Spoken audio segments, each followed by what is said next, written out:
بسم اللہ الرحمن الرحیم اللہم صلی علی محمد وعلی آل محمد کما صلیت علی ابراہیم وعلی آل ابراہیم انک حمید مجید اللہم بارک علی محمد وعلی آل محمد کما بارکت علی ابراہیم وعلی آل ابراہیم انک حمید مجید۔ اللہ کی توفیق سے حضور صلی اللہ علیہ وسلم کے صدقے طفیل میں جو ہم نے یہ درس شروع کیا ہے، جو دین کی محنت کو لے کر کے، اس کی فکروں کو لے کر کے سب تک کو، ہر ایمان والے تک، ہر مسلمان تک اور ہر انسان تک دین کی ساری باتیں، اسلام کی ساری باتیں پہنچ جاوے، اس میں اللہ نے بہت ہمارے لیے آسان کیا ہے۔ اس کو سمجھنا، اس کو اپنے اندر اتارنا، اللہ کے نبی صلی اللہ علیہ وسلم کی زندگی کو پہلے سمجھنا، سیکھنا، جو کہ آج مسلمان ایمان والا پوری طرح سے اللہ کے نبی صلی اللہ علیہ وسلم کی زندگی سے کوڑا ہے کہ آپ صلی اللہ علیہ وسلم کی زندگی کو جانتا ہی نہیں ہے، آپ کے اخلاق جانتا نہیں، آپ کے طور طریقے جانتا نہیں۔ یہی وہ وجہ ہے میرے دوستوں بزرگوں جو دنیا کے اندر بھی وہ ناکام ہیں۔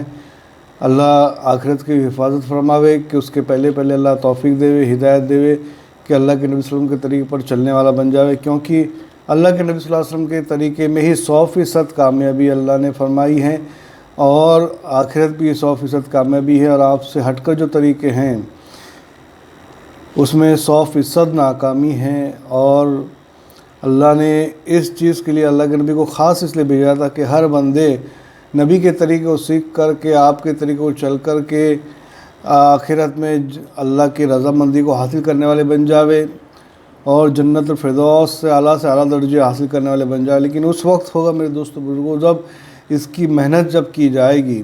یہ سلسلہ جو ہے حیات الصحابہ کا ہم نے اس لیے شروع کیا ہے، اس کے اندر ہم جو باب میں چل رہے ہیں وہ ہے اللہ کے نبی صلی اللہ علیہ وسلم کے اخلاق، آپ کے صفات، آپ کے معاملات، آپ کے طور طریقے، آپ کے انداز کیا تھے، گھر کے اندر، گھر سے باہر تشریف لانے، مسجد میں، مجلس میں کیسے تھے، ہم لوگ چل رہے ہیں اس کے درس کے اندر۔ ہاں چلو آگے چلتے ہیں۔ آپ حاضر مجلس میں سے ایک کا ادا فرماتے تھے، یعنی خوش دلی کے ساتھ بات چیت میں جتنا اس کا حق ہوتا اس کو پورا فرماتے۔ آپ کے پاس کا ہر بیٹھنے والا یہ سمجھتا تھا کہ حضور صلی اللہ علیہ وسلم میری سب سے زیادہ عزت فرما رہے ہیں۔ جو آپ کے پاس کسی کام سے بیٹھتا ہے، آپ کے ساتھ کھڑا ہوتا تو آپ اس کے ساتھ رہتے یہاں تک کہ وہ خود ہی چلا جائے۔ جو آپ سے کوئی چیز مانگتا تو آپ اس کو وہ چیز دے دیتے، یا اگر نہ ہوتی تو نرمی سے جواب فرما دیتے۔ آپ کی خندہ پیشانی اور خوش خلقی تمام لوگوں کے لیے عام تھی۔ جو ساری باتیں ہم سن رہے ہیں، سیکھ رہے ہیں تعلیم کے ذریعے، اس کو محنت کریں کہ اپنے اندر نہ ہو تو اس کو لانے کی فکر کریں، کوشش کریں انشاءاللہ، ٹھیک ہے۔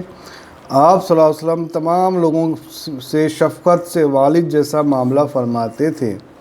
حق بات میں تمام لوگوں کے ساتھ آپ نزدیک برابر تھے۔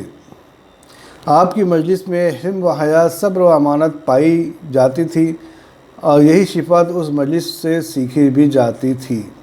اور آپ کی مجلس میں نہ شور و شغب ہوتا تھا اور نہ کسی کی بے عزتی اور آبرو ریزی کی جاتی تھی، جو کہ آج ہم اپنے آپ کو دیکھیں ہر جگہ اس چیز کی ہے کہ کسی مجلس میں ہم دیکھیں تو ہم شور شغب تو عام ہے، ہر جگہ شور شغب ہوتا ہے، اور عزت اور آبرو کی تو بات ہی رہی کہ کسی کی عزت اور آبرو اتارنے میں اپنے آپ کو بڑا سمجھتے ہیں کہ ہم نے ان کی عزت اتار دی، ہم نے ان کی آبرو ریزی کر دی۔ لیکن اللہ کے نبی صلی اللہ علیہ وسلم کو دیکھیں آپ کے معاملات کیسے تھے، اس سے پورا برس کے بھائی دوستوں بزرگوں دو، اس کی بھی ہم کوشش کریں کہ ہمارے اندر یہ چیز ساری نہ آوے جو اللہ کے نبی صلی اللہ علیہ وسلم نے ہم کو بتائی، وہ ساری چیز ہمارے اندر آ جاوے، جیسا کہ نہ شور شغب مجلس میں رکھیں، نہ کسی کی بے عزتی ہم کریں، نہ کسی کی آبرو ریزی کریں۔ اللہ ہم سب کو اس غصے کی بے عزتی کرنے سے حفاظت فرماوے اور مرتے دم تک اس پہ قائم رکھے۔ چلے آگے بڑھتے ہیں۔ آپ کی مجلس میں اول تو کسی سے لغزش ہوتی نہیں تھی، سب محتاط ہو کر بیٹھتے تھے، اور اگر کسی سے ہو جاتی تھی تو اس کا آگے تذکرہ نہیں ہوتا تھا۔ آپس میں سب برابر شمار کیے جاتے تھے، حسب و نسب کی بڑائی نہ سمجھتے تھے، البتہ ایک دوسرے پر فضیلت تقویٰ سے ہوتی تھی۔ ہر شخص دوسرے کے ساتھ نرمی کے ساتھ پیش آتا تھا، بڑوں کی تعظیم کرتے تھے اور چھوٹوں پر شفقت کرتے تھے۔ حضرت ضرورت مند کو ترجیح دیتے تھے اور اجنبی مسافر آدمی کی خبر گیری کرتے تھے۔ حضرت حسین رضی اللہ عنہ فرماتے ہیں کہ میں نے اپنے والد محترم سے حضور صلی اللہ علیہ وسلم کا اپنے اہل مجلس کے ساتھ کا طریقہ پوچھا تو انہوں نے فرمایا آپ ہمیشہ خندہ پیشانی اور خشک اخلاقی سے پیش آتے تھے، یعنی چہرہ انور پر تبسم اور بشاشت کا اثر نمایاں ہوتا تھا۔ آپ بڑے نرم مزاج تھے، یعنی کسی بات سے لوگوں کو آپ کے ساتھ کی ضرورت ہوتی تو آپ سہولت سے ساتھ ہو جاتے تھے۔ آپ نہ کڑوی بات کہتے تھے نہ سخت دل تھے، اور نہ آپ چلا کر بولتے تھے، نہ خراب بات اور بد کلامی فرماتے تھے، نہ عیب نکالتے تھے کہ دوسروں کو عیب پکڑے، اور نہ زیادہ مذاق کرنے والے تھے۔ آپ ناپسند بات سے غفلت برتتے تھے، یعنی ادھر توجہ نہ فرماتے اور جیسے کہ سنی ہی نہیں۔ دوسرے کی کوئی امید اگر آپ کو پسند نہ آتی تو اس کو مایوس بھی نہ فرماتے اور اس کو محرم بھی نہ فرماتے، بلکہ کچھ نہ کچھ دے دیتے یا دل جوئی کی بات فرما دیتے تھے۔ آپ نے اپنے آپ کو 3 باتوں سے بالکل الگ فرما رکھا تھا، پہلا جھگڑے سے، دوسرا زیادہ باتیں کرنے سے، اور تیسرا لایعنی و بیکار باتوں سے، اور 3 باتوں سے لوگوں کو بچا رکھا تھا۔ کسی کی برائی نہ فرماتے، نہ کسی کو شرم دلاتے اور نہ کسی کے عیب تلاش فرماتے تھے۔ آپ صرف وہی کلام فرماتے تھے جو اجر و ثواب کا سبب ہو۔ جب آپ گفتگو فرماتے تو حاضرین مجلس اس طرح گردن جھکا کر بیٹھتے جیسے ان کے سروں پر پرندے بیٹھے ہوں، کہ ذرا بھی حرکت ان میں نہ ہوتی تھی کہ پرندہ ذرا سی حرکت سے اڑ جاتا تھا۔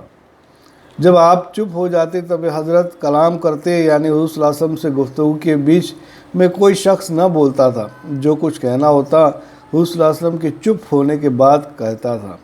آپ کے سامنے کسی بات میں جھگڑتے نہیں تھے، جس بات سے جب ہنستے آپ بھی اس بات سے تبسم فرماتے، اور جس سے سب لوگ تعجب کرتے تو آپ تعجب میں شریک ہوتے۔ یہی نہیں کہ سب سے الگ چپ چاپ بیٹھے رہیں، بلکہ بات چیت میں حاضرین مجلس کے شریک حال رہتے۔ اجنبی مسافر آدمی کی سخت گفتگو اور بدتمیزی کے سوال پر صبر فرماتے۔ اجنبی مسافر لوگ ہر قسم کے سوالات اور باتیں فرماتے۔ اس وجہ سے کچھ صحابہ رضی اللہ عنہ ایسے اجنبی مسافروں کو آپ کی مجلس میں سے لے آتے تھے تاکہ ان کے ہر قسم کے سوالات سے خود بھی فائدہ اٹھائے، اور ایسی باتیں جن کو ادب کی وجہ سے یہ حضرات نہیں پوچھ سکتے تھے بھی معلوم ہو جاوے۔ اسی انداز سے صحابہ سیکھتے تھے کہ اجنبی کو لے جائیں تاکہ وہ لوگ کیسے بھی سوال کریں تو اللہ کے رسول سے جواب دیں گے، تاکہ ہم کو بھی ان کو صحیح ملے اور ہم کو بھی سیکھنا ملے۔ چلو آگے چلتے ہیں۔ آپ یہ بھی تاکید فرماتے تھے کہ جب تم کسی ضرورت مند کو دیکھو تو اس کی مدد کیا کرو۔ اگر آپ کی کوئی تعریف کرتا تو آپ اس کو گوارا نہ فرماتے۔ ہاں، اگر آپ کے کسی احسان کے بدلے میں بطور شکریہ کہ کوئی آپ کی تعریف کرتا تو آپ چپ رہتے کہ احسان کا شکر اس پر ضروری تھا، اس لیے گویا وہ اپنی ذمہ داری ادا کر رہا ہے۔ کسی کی بات کاٹتے نہیں تھے، البتہ اگر کوئی حد سے آگے بڑھنے لگتا تو اس کو روک دیتے تھے یا مجلس سے کھڑے ہو جاتے تھے تاکہ وہ خود رک جاوے۔ حضرت حسین رضی اللہ عنہ فرماتے ہیں کہ میں نے اپنے والد محترم سے حضور صلی اللہ علیہ وسلم کی خاموشی کی کیفیت کے بارے میں پوچھا تو انہوں نے فرمایا کہ آپ 4 موقعوں پر خاموش اختیار کرتے تھے۔ خاموشی، ایک تو برداشت کرنا، دوسرا حاضر دماغ ہونا، تیسرا اندازہ لگانا، اور چوتھا سوچ وچار کرنا۔ آپ 2 باتوں کا اندازہ لگایا کرتے تھے کہ کس طرح سے تمام لوگوں کے ساتھ دیکھنے میں اور بات سننے میں برابری کا معاملہ ہو۔ آپ باقی رہنے والی آخرت اور فنا ہونے والی دنیا کے بارے میں غور و فکر فرمایا کرتے تھے۔ اللہ تعالیٰ نے آپ کو برداشت، صبر دونوں خوبیوں سے نوازا تھا۔ آپ کو کسی چیز کی وجہ سے اتنا غصہ نہیں آتا تھا کہ آپے سے باہر ہو جاوے۔ اللہ تعالیٰ نے آپ کو 4 چیزوں کے بارے میں حاضر دماغ عطا فرمائی تھی۔ پہلا، بھلی بات کو اختیار کرنا، دوسرا ان کاموں کا اہتمام کرنا جن سے ہمت کا دنیا میں و آخرت میں فائدہ ہو، امت کا دنیا اور آخرت دونوں میں فائدہ ہو۔ اس روایت سے 4 چیزوں میں سے صرف 2 کا ذکر ہے، اور کنزُ العمال کی روایت میں آخر میں یہ مضمون بھی ہے، اللہ تعالیٰ نے آپ کو 4 چیزوں کے بارے میں بیدار مغزی عطا فرمائی تھی۔ ایک نیک بات کو اختیار کرنا تاکہ اس نیک بات سے لوگ آپ کی پیروی کریں، دوسری بری بات کو چھوڑنا تاکہ لوگ بھی اس سے رک جائیں، تیسری اپنی امت کی بھلائی والے کاموں کے بارے میں خوب سوچ وچار کرنا، اور چوتھی امت کے لیے ان لوگوں کا اہتمام کرنا، ان کاموں کا جن سے دنیا اور آخرت کا فائدہ ہو۔ اللہ تعالی ہم سب کو بھی اللہ کے نبی صلی اللہ علیہ وسلم کے طریقے پر مکمل طور پر چلنے والا بناوے، اور آپ کے انداز ہمارے اندر بھی اللہ لاوے۔ ہم اللہ سے مانگے اس چیز کو، آپ کے اخلاق مانگے اللہ سے، تاکہ اسی میں جو کامیابی اللہ نے رکھی ہے وہ ہم کو مل جاوے اور سب کو مل جاوے۔ اسی وجہ سے ہم نے اس تعلیم کا درس ہم نے شروع کیا ہے، تاکہ جو علماء کرام نے محنت کے ذریعے جو اپنی کتابوں کے ذریعے جو ساری باتیں لکھی ہیں، تاکہ لوگ سمجھے، تو پڑھنے سے ایک پڑھے گا لیکن سننے سے کئی لوگ سنیں گے۔ اسی وجہ سے یہی سوچ وچار کر کے ہم نے اس کی محنت شروع کی ہے۔ اللہ آپ بھی ہماری اس کی محنت میں حصہ لے تاکہ امت کو زیادہ سے زیادہ فائدہ ہو، اس لیے زیادہ سے زیادہ سبسکرائب کرے اور اس کو شیئر کر کے لوگوں تک پہنچانے کی فکر کرے۔ اللہ تعالیٰ کہنے سنے سے زیادہ عمل کی توفیق عطا فرمائے۔ انشاءاللہ آگے والے درس میں ہم سنیں گے صحابہ اکرام کی خوبیوں کے بارے میں، صحابہ اکرام کے اقوال انشاءاللہ۔ اللہ تعالیٰ کہنے سنے سے زیادہ عمل کی توفیق عطا فرمائے، آمین یا رب العالمین۔ سبحان اللہ بحمدہ، سبحانک اللہم وبحمدک، ونشہد ان لا الہ الا انت، ونستغفرک ونتوب الیک۔ سبحان ربک رب العزت عما یصفون، والسلام علی المرسلین، والحمد للہ رب العالمین، آمین یا رب العالمین۔